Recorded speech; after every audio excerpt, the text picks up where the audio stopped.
আধ্যাত্মিক জগতে আপোনাক এই অৱস্থাটোলৈকে লৈ যাবৰ কাৰণে প্ৰয়াস কৰিছে যে ইন্দ্ৰিয়ৰ আসক্তি যিমান আছে তাৰ সীমাবদ্ধতা নাই, তাৰমানে কোনো পৰিসীমা নাই, পৰিধিবিহীন ইন্দ্ৰিয়ৰ মানে আসক্তি ভোগ। কিন্তু আধ্যাত্মিক জগতত ইন্দ্ৰিয়ৰ আসক্তি ভোগৰ পৰিসীমা নিৰ্ণয় কৰা হৈছে যে ইমানখিনিতে থাকিব লাগিব, ইয়াতকে তুমি যাব নোৱাৰা। গতিকে সেই সীমাত যেতিয়া তেওঁ নিয়ন্ত্ৰিত জীৱন কটাব, তেতিয়া তেওঁৰ জীৱনত আটাইতকৈ শ্ৰেষ্ঠ সম্পত্তিটো জন্ম হ'ব, যাৰ নাম ভক্তি। যিহেতু মহাপুৰুষ গুৰুজনাই অত্যন্ত কঠোৰ ব্যৱস্থাৰ দ্বাৰা, শ্ৰমৰ দ্বাৰা তেওঁ গীত পদ কৰিলে, সংস্কৃতৰ পৰা অসমীয়ালৈ শাস্ত্ৰ অনুবাদ কৰিলে, ভাওনাৰ সৃষ্টি কৰিলে, খোল সৃষ্টি কৰিলে, কেনেকৈ ভকতসকলক মানে ঈশ্বৰমুখী কৰিব লাগিব তাৰ কাৰণে প্ৰয়াস কৰিছে। এই কাপোৰখিনিৰ আঁৰত খুব কথা পাতিছে আইসকলে, হয়নে? এই আইসকলক কৈ দিয়কচোন।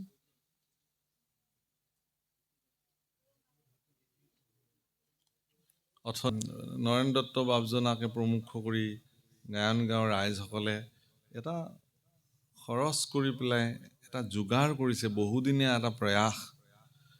এইটো এটা তাৰমানে এনেকুৱা হ'ব নালাগে যে কেৱল আৰু শুনিলোঁ হ'ল, ইয়াৰ পৰা কিবা আমাৰ জীৱনত কামত কিবা আহিল নে নাই, আমাৰ বিশেষকৈ নিউ জেনেৰেশ্যন, নতুন প্ৰজন্মটোৱে কিবা শিকিলে নে নাই, আমি তাহাঁতক কিবা দিব পাৰিম নে নোৱাৰিম, সেইটোহে প্ৰয়াস মোৰ। কিন্তু এইটো উদ্দেশ্যতে মই ইমান কষ্ট কৰি সমগ্ৰ অসম ঘূৰি আছোঁ। মই আপোনালোকক ক'লোঁ কেনেকৈ ল'ৰা ছোৱালীবিলাকক আমি মানুহ কৰিব পাৰোঁ। কেৱল ইউনিভাৰ্চিটিত পঢ়ি এখন চাৰ্টিফিকেট ল'লে এজন মানুহ নহ'ব পাৰে। কেৱল এটা ভাল দৰমহাধাৰী চাকৰি কৰিলে আপোনাৰ ল'ৰা মানুহ হৈ গ'ল, আপোনাৰ ছোৱালীৰ জীৱনৰ মানুহ হৈ গ'ল আৰু একো কাম নাই, সেইটো নহ'বও পাৰে। মানুহ তেতিয়া হ'ব মানুহৰ চৰিত্ৰ যেতিয়া তেওঁ জানিব, মানুহ কেনেকৈ হয়, শাস্ত্ৰই কি কৈছে সেইটো কাৰণে। গতিকে হে ভগৱান, তোমাৰ চৰিত্ৰ সাম্যকে অমৃত, ই সাক্ষাৎ অমৃত সদৃশ।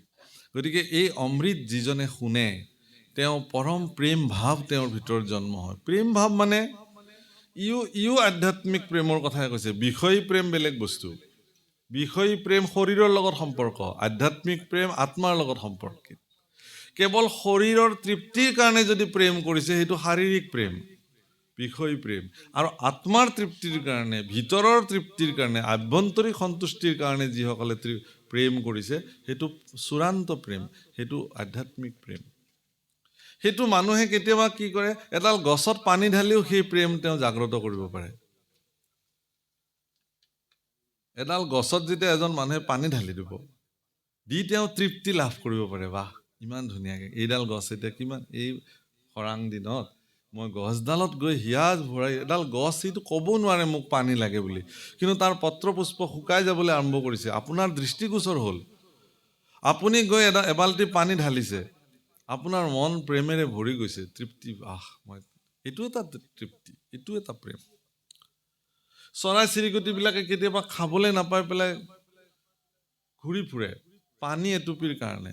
আপুনি যদি চৰাই চিৰিকটিৰ কাৰণে অকণমান পানীৰ ব্যৱস্থা ঘৰত কৰি দিব পাৰে। মই বহুত মানুহ ঘৰতে দেখিছোঁ যে খুব মাটিৰ পাত্ৰৰ মলাত ধুনীয়াকৈ বাঁহেৰে যতনাই 2-3 ঠাইত পানী থৈ দিয়ে। মই সুধিলোঁ এবাৰ যে এইটো কি কাৰণত থৈছে, বোলে এনেই থৈছোঁ, ওচৰৰ পৰা চৰাইবিলাকে ভাল পানী অকণমান খাব, নহ'লে য'ৰে ত'ৰে পানী খায় সিহঁতে, তাতকৈ ইয়াত মই পানীটো সদায় সলাই দিওঁ আৰু ইয়াতে তাহাঁতে বহি বহি ধুনীয়া। আৰু হয়ো পানীৰ পাত্ৰ এটা দি দিছে আৰু চাৰিওফালে এনেকৈ কেইডালমান বাঁহ বান্ধি দিছে যতনাই পেলাই।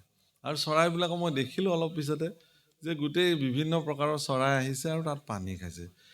মই দেখিছিলোঁ যে ইওতো এক প্ৰেম মানুহৰ মনত জাগৃত হোৱা, ইওতো এক প্ৰকাৰ প্ৰেম, হয়নে নহয়? যে চৰাইকেইটাই পানী খালে নে নাখালে মোৰনো কি আহে যায়, কিন্তু চৰাইকেইটাই আহি যেতিয়া হেঁপাহ পলোৱাই পানী খাইছে, তেওঁৰ অন্তৰখন ভৰি পৰিছে, ইও এক প্ৰেম। শাস্ত্ৰই ইয়াকো জাগ্ৰত কৰিবৰ কাৰণে কৈছে, বুজিছে নহয়?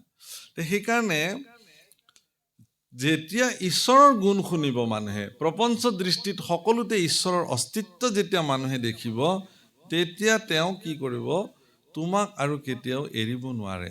তোমাৰ সেৱাতে তেওঁ নিমগ্ন হৈ থাকিব। আৰু মই পিন্ধো চাৰ বস্ত্ৰ অলংকাৰ, তোমাৰ উচিষ্ট খায়া, দহাই আছো চিত্ত কিনো বিপৰীত, তৰিবু দুষ্ট মায়া। হে ৰাম জ্ঞানী গণে দুখে ইন্দ্ৰিয় কদমী, কাম ক্ৰোধ মোহ জিনি, যিটো ব্ৰহ্মপদ পাৱৈ প্ৰভু পুনু, তাহাৰো আছে বিঘিনি। জ্ঞানীগণে অৰ্থাৎ যিবিলাক আপোনাৰ ঋষি সন্ন্যাসী আছে, তেখেতলোকে অত্যন্ত কষ্ট কৰি পেলাই তেওঁলোকে পত্ৰ পুষ্প ফল ভক্ষণ কৰি তেওঁলোকে সাধনা কৰে। কিন্তু মায়াৰ এনেকুৱা প্ৰচণ্ড প্ৰভাৱ যে তেওঁলোকো এৰি নিদিয়ে। তেনেকুৱা পৰম তপস্বীবিলাকে তেওঁলোকৰ সাধনাৰ পৰা বিচলিত হোৱাৰ উদাহৰণ শাস্ত্ৰত অনেক আছে। যিজন ঋষিয়ে ঘৰ দুৱাৰ কাপোৰ কানি টকা পইচা মান মৰ্যাদা সকলো পৰিত্যাগ কৰি অৰণ্যলৈ গৈ কেৱল ঈশ্বৰ সাধনাত বিলীন হৈ আছে, তেওঁলোককো মায়াই এনেকুৱা প্ৰচণ্ড প্ৰভাৱে তেওঁলোকক তাৰ পৰা বিচলিত কৰি দিয়ে। আৰু আপুনি মই কোন কোটা, আমিতো একদম বিষয়তে মজি আছোঁ। ঘৰ সংসাৰ ল'ৰা ছোৱালী চাকৰি ব্যৱসায় নহ'লে আমাক নহয়। সমাজততো এতিয়া এনেকুৱা এটা বাতাবৰণ নিৰ্মাণ হৈ গৈছে, সেই বাতাবৰণটোৰ কাৰণেও আচলতে মানুহ বিষয় হ'বৰ কাৰণে বাধ্য হৈ গৈছে। আজি যদি আপোনাৰ ধন টকা পইচা প্ৰচুৰ পৰিমাণে আছে, সমাজত আপোনাৰ মূল্যও আছে। এনেকুৱা পৰিৱেশ হৈছে। মান মৰ্যাদা যেন সকলো আপোনাৰ হাতৰ মুঠিত, কাৰণ আপোনাৰ টকা আছে। কিন্তু যিজনে সমাজত মান মৰ্যাদা পাব লগা ব্যক্তি, উচিত ধৰণে মান সৎকাৰ সমাজে তেওঁক দিব লাগে, কিন্তু তেওঁৰ ধন টকা পইচা নাই, ক্ষমতা নাই, তেতিয়াহ'লে তেওঁ হয়তো সমাজত সমাদৃত নহ'বও পাৰে। এনেকুৱা পৰিস্থিতিৰ সৃষ্টি হৈছে ক'ৰবাত ক'ৰবাত, সকলোতে নহয় বাৰু, ক'ৰবাত ক'ৰবাত এনেকুৱা পৰিস্থিতি দুই এঠাইত সৃষ্টি হোৱা দেখা যায়। আজি যদি অত্যন্ত মানে দুৰ্নীতিপৰায়ণভাৱে যদি কোনোবাই ধন উপাৰ্জন কৰে আৰু সেই ধন যদি তেওঁ সমাজৰ নিমিত্তে অৰ্পণ কৰে, তেতিয়াহ'লে তেওঁ সমাজসেৱক হৈ যায়। কিন্তু তেওঁ কেনেকৈ ধনটো উপাৰ্জন কৰিছে সেইটোতো জানেই সমাজে, তথাপিও মানুহে তেওঁক সন্মান দিবলৈ বাধ্য, কাৰণ তেওঁ টকা দিছে। অৱশ্যে এনেকুৱা ব্যক্তিও আছে, যিবিলাক ব্যক্তিয়ে অত্যন্ত সৎ আৰু পৰিশ্ৰমৰ মাজেৰে ধন উপাৰ্জন কৰে, প্ৰচুৰ পৰিমাণে ধন উপাৰ্জন কৰে, সেই ধনো তেওঁলোকে ভগৱানৰ নিমিত্তে সমাজৰ নিমিত্তে অৰ্পণ কৰে। তেওঁলোক কিন্তু প্ৰকৃতাৰ্থত সন্মান প্ৰাপ্তিৰ যোগ্য দাবীদাৰ। কিন্তু মানুহে ইমান বিচাৰ কৰিবলৈ সময়ে বা ক'ত? সেইকাৰণে বহু ক্ষেত্ৰত মানুহে এনেকুৱা ধৰণৰ আজিকালি ল'ৰা ছোৱালীবিলাকৰ মনত, উঠি অহা প্ৰজন্মৰ মনত এনেকুৱা ধৰণৰ কিছুমান চিন্তাই মানে তেওঁলোকক খুব আজুৰি থাকে। আমাৰ আগত কয়, আমাৰ শিষ্যবিলাকে ল'ৰা ছোৱালীক সোধে যে প্ৰভুশ্বৰ, টকা নহ'লে দেখোন একোৱেই নহয় আজিকালি, গতিকে আমি সকলো প্ৰকাৰে যেনে তেনে প্ৰকাৰে হ'লেও ধন উপাৰ্জন কৰিব লাগে। তেওঁলোকক বুজাওঁ কেনেকৈ যে এই ধনে সৰ্বোচ্চ নহয়, কিন্তু বাতাবৰণটোৱে তেনেকুৱা। গতিকে তেওঁলোকক বুজাবৰ কাৰণে প্ৰয়াস কৰোঁ আমি যে তুমি ধন উপাৰ্জন কৰা, কিন্তু সেই ধন কাৰোবাৰ অকল্যাণ কৰি নহয়, কাৰোবাক ক্ষতি কৰি নহয়, কাৰোবাক প্ৰতাৰণা কৰি নহয়, কাৰোবাক একদম বন্দী কৰি লৈ কাৰোবাক চুচি কাৰোবাৰ পৰা ধন উপাৰ্জন কৰাৰ মানসিকতা, ই আটাইতকৈ মানে বেয়া মানসিকতা। মানুহক মানুহে ব্যৱহাৰ কৰিছে নিজৰ স্বাৰ্থত, তেনেকৈও চলিছে মানুহ। কিন্তু শাস্ত্ৰত এই কথাটো কৈছে যে আপুনি সেই ধন উপাৰ্জন কৰক যাতে আপোনাৰ উপাৰ্জিত ব্যৱস্থাত কাৰো অকল্যাণ নহয়, আৰু সৎভাৱে কৰা উপাৰ্জন আপুনি জগতৰ কল্যাণৰ কাৰণে নিশ্চয় এটা পাৰ্ট আপুনি ব্যৱহাৰ কৰিব পাৰিব। ইয়াত সেইকাৰণে কৈছে যে উদ্ধৱে কৈছে যে মোৰ মনটো চিত্তটো দৃঢ়তা হৈ আছিলে এইটোৱেই যে তোমাৰ সেৱা কৰিছোঁ মই, গতিকে মই এই মায়াৰ দুষ্টৰ মায়াৰ পৰা মই নিজকে পৰিত্ৰাণ নিয়াব পাৰিম। হে ৰাম ৰাম, আমি মহামোহ গৃহবাসী সুখে সংগ লয়া ভকতৰ,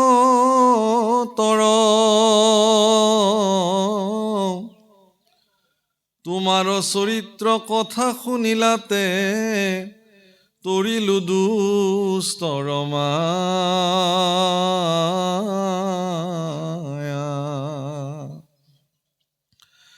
তজু পাদ পদ্ম হৃদয়ে ধৰিয়া গাইব গুণ নাম গীত, এতেকে মুকুতি অপ্ৰয়াসে পাইব হেনেকে আছিল চিত্ত, চৰণ ছত্ৰৰ ছায়া সেৱৈ যিটো সিটো এৰাইটো তাপ, হেন পাও এৰি খনেকো নিজিবু সংগে নিয়মোক বাপ। তোমাৰ চৰণ পদ্ম হৃদয় ধৰি তোমাৰ গুণ গীত মই গাওঁ, এতেকে মুকুতি অপ্ৰয়াসে পাইব হেনেকে আছিল চিত্ত। এইটো উদ্ধৱৰ সিদ্ধান্ত। প্ৰভু অকল ঈশ্বৰৰ ৰূপ হৃদয়ত চিন্তা কৰি ঈশ্বৰৰ গুণ যিবিলাকে মুখেৰে গায় তেওঁলোকেই দুষ্টৰ মায়া তৰি যাব পাৰে। এইটো উদ্ধৱে সিদ্ধান্ত দিছে, অকল উদ্ধৱৰ সিদ্ধান্ত নহয়, এইটো শাস্ত্ৰৰ সন্মত সিদ্ধান্ত, এইটো ঈশ্বৰৰো সিদ্ধান্ত। ইয়াৰ পিছত ঈশ্বৰে সিদ্ধান্ত দিব। তাৰমানে এই বৈষয়িক জগতখনত বিষয় লোক হিচাপে আমিবিলাকে পৃথিৱীত থকাৰ পিছত আমি যদি ঈশ্বৰৰ ৰূপ হৃদয়ত চিন্তা কৰি মুখেৰে তেওঁৰ গুণ গাওঁ, তেতিয়াহ'লে ইয়ে ভক্তিৰ একমাত্ৰ উপজীব্য, তাৰমানে বেলেগ আৰু কৰিবলগীয়া নাই। আপুনি যি নকৰক কিয় আপোনাৰ দৈনন্দিন জীৱনত কৰক, কিন্তু এটা মুহূৰ্তত হ'লেও আপুনি ভগৱানৰ কাৰণে হৈ যাওক। অলপ সময় ৰাতিপুৱা আপুনি স্নান কৰি উঠি ভগৱানৰ কাৰণে আপুনি অকণমান সময় তেওঁৰ কাৰণে দিয়ক, তেওঁক চিন্তা কৰক, মগজুত তেওঁৰ কাৰণে অলপ সময় দিয়ক। ভগৱান আপোনাৰ প্ৰতি সিমানতে সন্তুষ্টি হৈ যাব। বাকীখিনি লাগে আপুনি বিষয় কৰ্মতে থাকক। হে ৰাম, সবে পৰিহৰি চৰণ দূতই, অ তোমাৰ কৰিলো সাৰ, তুমি এৰিলাতে ঐ বন্ধু মাধৱ দিনতে দেখো আন্ধাৰ। সমস্ত বাদ দি তোমাৰ চৰণ যুগলকেই মই সাৰ কৰিলো হে ভগৱান। হে মাধৱ, যদি তুমি এৰি দিয়া মোৰ কাৰণে দিনতে এন্ধাৰ হৈ যাব। তুমিয়েই মোৰ কাৰণে জীৱনৰ সৰ্বোচ্চ। উদ্ধৱৰ এনেকুৱা কাতৰ বিননি ভগৱন্ত পুৰুষে শুনি আছে, তেওঁ কৰিছে। বাপসকল, যি 6 গৰাকী ভক্ত আছে ভগৱানৰ বিশেষ ৰূপত, সেই 6 গৰাকী ভক্তৰ ভিতৰত উদ্ধৱো এগৰাকী।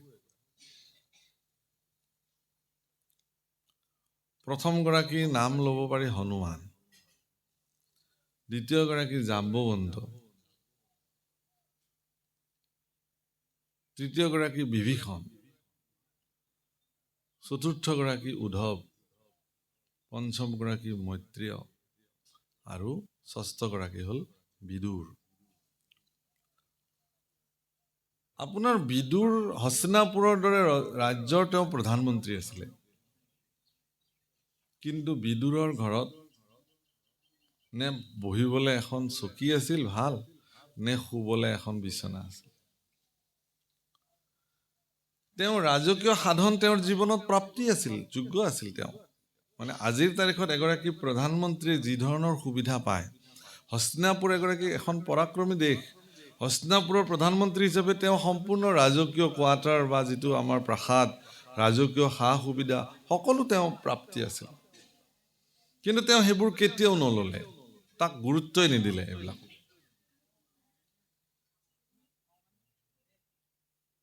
তেওঁ গুৰুত্ব নিদিলে, সেইবোৰ বাদ দি পেলাই তেওঁ জীৱন চলালে।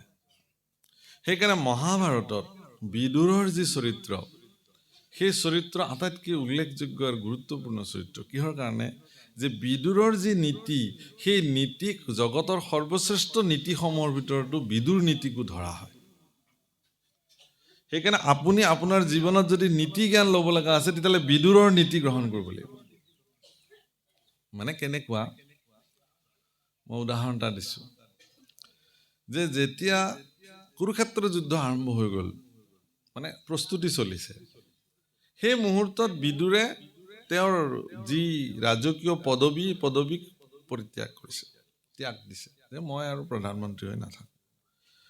সেই সময়ত সমাজ ব্যৱস্থাৰ কাৰণে ই এক নিন্দনীয় কাৰ্য, কাৰণ এখন দেশৰ প্ৰধানমন্ত্ৰীয়ে দেশৰ শান্তিকালত তেওঁ প্ৰধানমন্ত্ৰী হিচাপে সকলো সুখ ভোগ লৈ থাকিব, আৰু যেতিয়া যুদ্ধকালীন পৰিৱেশত তেতিয়া তেওঁ পদৰ পৰা পদত্যাগ কৰি গুচি যাব, এইটো কোন কালৰ ন্যায়?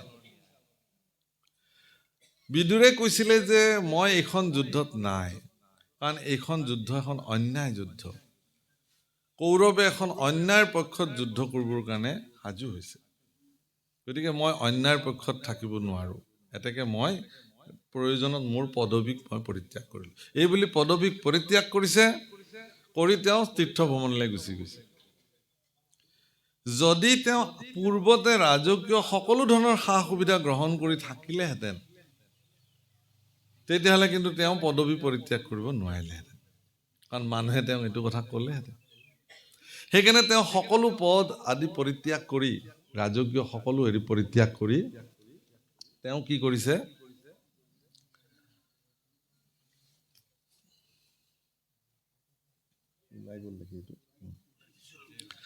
তেওঁ কি কৰিছে?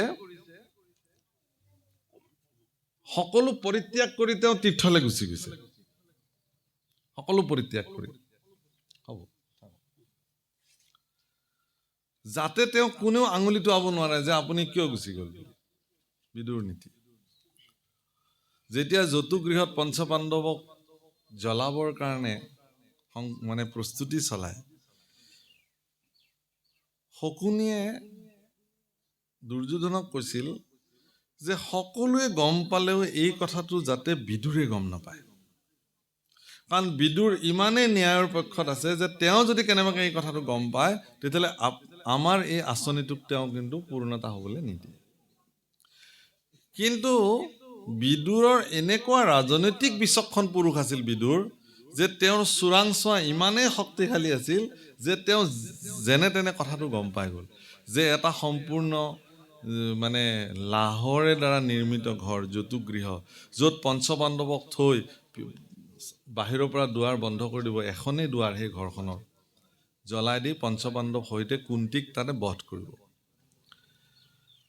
এই কথা জানি বিদুৰে যুধিষ্ঠিৰক এই কথাটো জনাবলৈ গ'ল।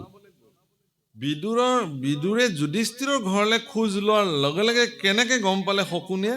তৎক্ষণাৎ দুৰ্যোধন, দুঃশাসন, শকুনি আৰু কৰ্ণ গোটেইকেইজনে আহি পেলাই আগতে আহি যুধিষ্ঠিৰৰ ঘৰত বহি থাকিলে, যাতে বিদুৰে কথাটো যুধিষ্ঠিৰক ক'ব নোৱাৰে। বিদুৰে গৈ দেখিছে, আৰে মোতকে আগতে বহি আছে এওঁলোকে। তোমালোকো আহিছা বোলে? ময়ো আহিছোঁ। কাকা তুমি কিয় আহিলা ইয়ালৈ? বিদুৰক সুধিছে, দুৰ্যোধনে সুধিছে, তুমি আজি হঠাৎ আহিলা যে ইয়ালৈ?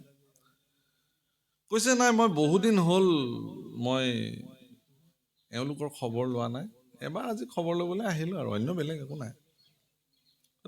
বহিলে, চাহ পানী খালে, আপ্যায়ন কৰিলে, কৰি লাষ্টততো দেখিলে যে এওঁলোকতো নুঠেই, এতিয়া কথাটোতো ক'বও নোৱাৰে। তেতিয়া বিদুৰে ক'লে যে ঠিক আছে ময়ো যাওঁ, বেছি দেৰি নকৰোঁ, কিন্তু যাবৰ সময়ত মই এটা প্ৰশ্ন সুধি থৈ যাওঁ তোমালোক গোটেইবিলাককে। প্ৰশ্নটোৰ উত্তৰ কাৰ হাতত আছে মোক দিবা। এখন অৰণ্যত যেতিয়া জুই লাগে, সেই অৰণ্যখনৰ প্ৰচণ্ড দাবানলত হাতী, ঘোঁৰা, বাঘ, সিংহ চব জ্বলি ভস্ম হৈ যায়, কোনো বাচি যাব নোৱাৰে। কিন্তু এটা বিশেষ জীৱ আছে, সেই জীৱটো কিন্তু অৰণ্যত জুই জ্বলিলেও তেওঁলোক নমৰে। সেই জীৱটো কোন? তেতিয়া উত্তৰটো আহিল যে এন্দুৰবিলাক। সিহঁতে যেতিয়া জুই লাগে তেতিয়া গাঁত খান্দি তললৈ সোমায়, কাৰণ মাটিটো ঠাণ্ডা হৈ থাকে নহয়, জুয়ে মাটিটোক প্ৰভাৱ নেপেলায়। গতিকে তাহাঁতে বহুত তলত গৈ সিহঁতে অৱস্থান কৰে আৰু তাত বাচি যায়। বা সিহঁতে কি কৰে, খান্দি খান্দি গৈ গৈ গৈ জুই নলগা জাগাৰে ওলাই সিহঁতে এনেকৈ গুচি যায়। ঠিক আছে, ঠিক আছে। মই এই কথাটো তোমালোকে জানা নে নাজানা এনেই সুধি চালোঁ আৰু। দৰাচলতে বিদুৰে যুধিষ্ঠিৰক ইংগিতটো দি থৈ গ'ল যে তোমালোকেও এই দাবানলত পৰিবলৈ গৈ আছা, চাৰিওফালৰ পৰা দুৱাৰ বন্ধ কৰি তোমালোককো জ্বলাই দিয়া হ'ব, তোমালোক যিমান বাহুবলী পৰাক্ৰমী হ'লেও নোৱাৰিবা, ঘৰ ভাঙিব নোৱাৰা। গতিকে এই প্ৰচণ্ড লাহৰ জুইত তোমালোকে মৃত্যুবৰণ কৰিবা। তাতকৈ উপায়টো এটাই আছে, সেইটো হ'ল কি, তলেৰে গাঁত খান্দি সেই ঘৰটোৰ পৰা পলায়ন কৰিব লাগিব। এই বিদুৰ নীতি। আৰু যিজন ব্যক্তিক গাঁত খান্দিবৰ কাৰণে বিদুৰে প্ৰেৰণ কৰিছিল, তেওঁৰ হাতত এটা পিঞ্জৰাত এটা এন্দুৰ ভৰাই যুধিষ্ঠিৰক উপহাৰ দিবৰ কাৰণে পঠিয়াই দিছিলে। আৰু সেই পিঞ্জৰাটো লৈ আহিছিলে, আহি কৈছে যে এইটো মহাৰাজ যুধিষ্ঠিৰক উপহাৰ দিবলৈ আহিছোঁ। কোনে পঠিয়াইছে? বোলে বিদুৰে পঠিয়াইছে। যুধিষ্ঠিৰ প্ৰচণ্ড বুদ্ধিসম্পন্ন লোক আছিল, সেইকাৰণে যুধিষ্ঠিৰ বুজি পালে কথাটো। ঠিক আছে, তোমাৰ কামটো তুমি কৰা। সেইকাৰণে মজিয়াৰ পৰাই গাঁত খান্দি সেই অৰণ্যৰ দুৱাৰেৰে গাঁত খান্দি উলিয়াই দিলে ৰাতিৰ ভিতৰতে। ৰাতি ঘৰ জুই জ্বলিলে আৰু সেই গাঁতে গাঁতে গৈ তেওঁলোকে প্ৰাণ ৰক্ষা কৰিছিলে। গতিকে বিদুৰৰ এই যে নীতি, মই এই কথাটো কোৱাৰ প্ৰয়োজনীয়তাটো এইটোৱেই যে পাণ্ডৱ পৃথিৱীত জীয়াই থাকিব লাগিব। কাৰণ বিদুৰ কোন? স্বয়ং ধৰ্মৰ অৱতাৰ, যমৰ অৱতাৰ, ধৰ্মৰাজ বিদুৰ। আকৌ যুধিষ্ঠিৰো ধৰ্মৰ অৱতাৰ। ভগৱান কৃষ্ণই ধৰ্ম ৰক্ষা কৰিবৰ কাৰণে পৃথিৱীলৈ আহিছে। গতিকে ভগৱান কৃষ্ণই কাক কাক হাতত লৈ পেলাই ধৰ্ম ৰক্ষাৰ আঁচনি কৰিব, সেই আঁচনি কৰা তালিকাখনত পঞ্চপাণ্ডৱৰ নামো সন্নিৱিষ্ট হৈ আছে। এই কথা ধৰ্মই জানে।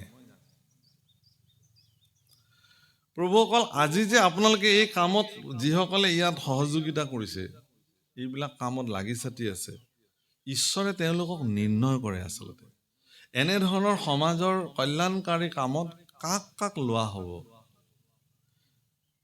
বুজিছেনে কথাটো?